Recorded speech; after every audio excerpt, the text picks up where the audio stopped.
ക്ഷേമ pension R ശങ്കറിൻ്റെ കാലഘട്ടം മുതലുള്ള പെൻഷനാണ് കേരളത്തിലുള്ളത്. ഇത് എല്ലാ ഗവൺമെൻറ്റുകളും മാറി മാറി കൊടുക്കുന്നതാണ് ക്ഷേമ പെൻഷനുകൾ. പക്ഷേ യഥാസമയം അവർക്ക് കൊടുക്കാതെ തിരഞ്ഞെടുപ്പിന് തൊട്ട് മുമ്പ് ഇത് വിതരണം ചെയ്യുന്ന രീതിയാണ് ഞാൻ പറഞ്ഞത്.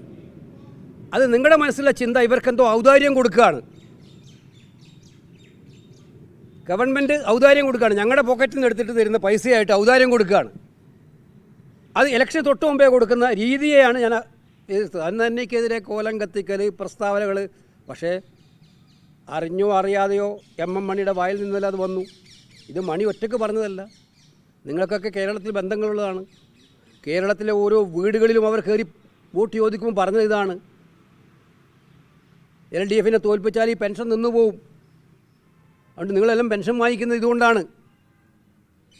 ഏത് നമ്മുടെ ഏതെങ്കിലും സർക്കാരിൻ്റെ പൊതുഖജനാവിൽ നിന്നെടുക്കുന്ന പണം സത്യത്തിൽ സ്വന്തം കയ്യിൽ നിന്നെടുക്കുന്ന പണം പോലെയാണ് അവർ പ്രചരിപ്പിച്ചത്.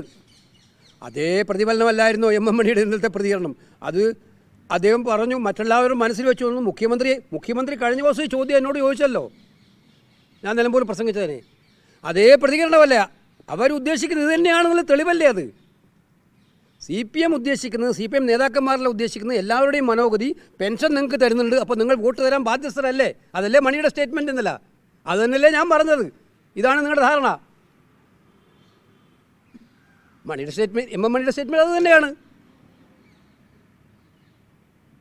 പറഞ്ഞ ഭാഷയാണെങ്കിൽ ആ ഭാഷ ഇപ്പോൾ ഞാനിവിടെ വിവരിക്കുന്നില്ല. എന്താ ഭാഷ പറഞ്ഞത് നിങ്ങളെല്ലാം കേട്ടതാണ്. എങ്ങനെയാണ് സത്യത്തിൽ ജനങ്ങളെ അപമാനിക്കുകയായിരുന്നില്ലേ? കേരളത്തിലെ ജനങ്ങൾ ഇതുപോലെ അപമാനിച്ചൊരു കാലം ഉണ്ടായിട്ടുണ്ടോ? എന്ത് മോശമായിട്ടാണ്? സർക്കാരിൻ്റെ ഔദാര്യമാണോ? സർക്കാരിൻ്റെ അവരെന്തോ ഔദാര്യം പോലെ ഇവരെല്ലാം പോക്കറ്റിൽ നിന്ന് എടുത്തിട്ട് സർക്കാർ ഖജനാവിൽ നിന്ന് കൊടുക്കേണ്ട പണം ഇവരെല്ലാം അവരുടെ പോക്കറ്റിൽ നിന്ന് എടുത്ത് കൊടുക്കുന്ന പോലെയാണല്ലോ പറഞ്ഞിരിക്കുന്നത്. എന്നിട്ട് ആ രീതി എന്തൊരു അപമാനകരമായ പ്രസ്താവന! കേരളത്തിലെ ജനങ്ങളെ മുഴുവൻ അപമാനിച്ചല്ലേ? മുഖ്യമന്ത്രിയാണ് ഇതിന് സമാധാനം പറയേണ്ടത്. അപ്പോൾ ഇവരുദ്ദേശിക്കുന്നത് പെൻഷൻ എന്ന് പറഞ്ഞാൽ ആ പെൻഷൻ കൊടുത്താൽ വോട്ട് കിട്ടിക്കൊള്ളണം, ഇല്ലെങ്കിൽ നിങ്ങൾ നന്ദികേടാ കാണിക്കുന്നതാണ് പറയുന്നത്.